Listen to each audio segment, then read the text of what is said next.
Alright, hey, how's it going? Here's episode number 3. I wanted to talk about, again, squat mobility week, improving ass to grass squatting, getting below parallel without any problems. And what I want to talk about today is actually I want to ask you if you even have a band to stretch with. As you know, I'm really into bands. I love the bands. They help a lot with distracting the joint and improving flexibility. The problem is I know not everyone has them, so I've kind of gone away from showing a lot of this stuff. I mean, I live and die by this stuff. This stuff really helps me. So if you don't have one, you need to get one. But I'm just curious to know if you're one that, if you don't have a band, I've been trying my best to not use too many things that maybe people don't have, because that's sort of a challenge.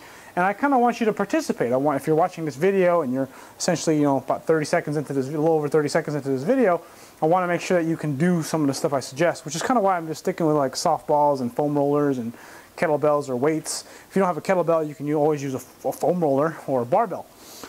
So anyways, so comment below, let me know, because I like to, again, make this kind of experience all that we can share. So, improving hip flexor ability.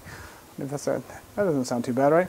Improving the way the hip flexor moves, right? Remember, the hips move up and they move down. They flex the hip. The psoas, the rectus femoris, the iliacus, all these tissues here cause the hip to flex, right? Now, what's important is that when their hips are tight, it makes it so that we have to go into hyperextension a lot. Our lower back, we're going to get into this position. It makes it harder to stay into this neutral position. And what we want to do is we want to help improve the flexibility in those hips. So, today's homework, couch stretch. The patented K-Star couch stretch. You're going to get something soft and kneel down on. That way you don't jack up your knee or have an excuse to not do this. And what you're going to do is you're going to get your foot up here on the bench like this, like you're going to do a Bulgarian split squat. But then instead of doing a Bulgarian split squat, you're going to lunge down, bring the knee against the mat, and you're going to hold this position. That's all you're going to do. You can lean back, find some parts that are tight. You can lean to the side to kind of get more of your iliopsoas, iliacus. You can kind of go towards the ground if you want. You can hold a kettlebell or a bench or a stool.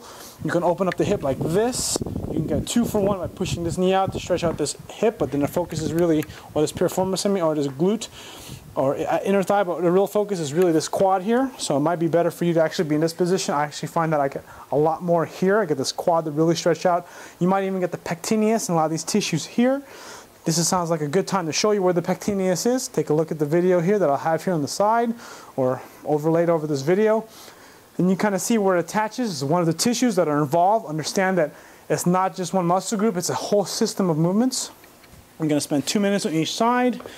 Again, lunge down, find something. You can use a wall, but I find a wall a little bit hard.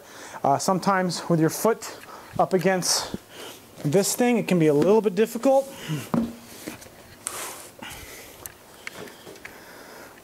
It can be a little bit difficult. I mean, a little bit difficult here. So it might be better to maybe have your shoe on. I found, because some people don't have the flexibility in the ankle. I like using the bench because sometimes being in this full plantar flexion like this against a wall is kind of hard. Hurts the ankle too much. So, but then get this quad and stretch this bad boy out. 2 minutes on each side. Then what we're going to do is going to work on just rolling out the quads. So get a barbell. You can use a kettlebell, you can use a foam roller, but I'm going to use a barbell. I'm going to roll on this section here. Get on the quad. Oh my God. I'm just kind of roll some tissue out and really improve that fascia and improve the sliding surface. Spend 2 minutes on each side. Set a timer on your iPhone or Android phone or stopwatch, and just really get in there. Get into some pain. Find some stuff that's really bad and then really just sit on it.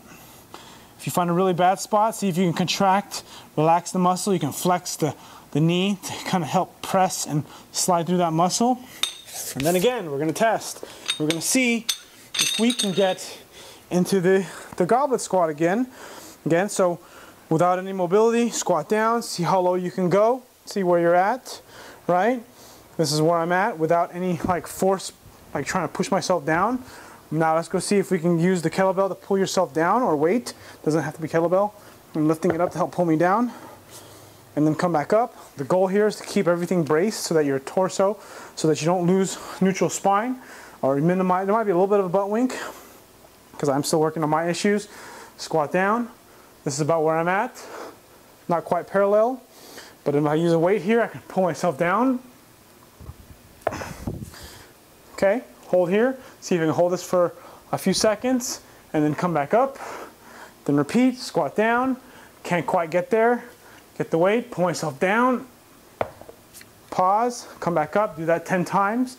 What you're looking for when you're doing that position, you're trying to keep neutral spine.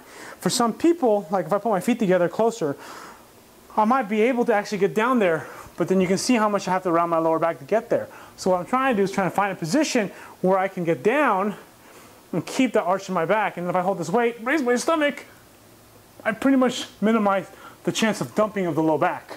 And that's kind of what we're trying to do to improve our squat. We're trying to ingrain a good type of squat to improve our positions, hip parallel easy, and also to get ass to grass so that we can do other things to improve our squat, get stronger quads, do Olympic squats, stuff like that, like Dan Green says, pause squats, Olympic squats to build up the quads. That way, you can improve your total and minimize injury. Anyways, thanks for watching. I'll see you guys in the next video.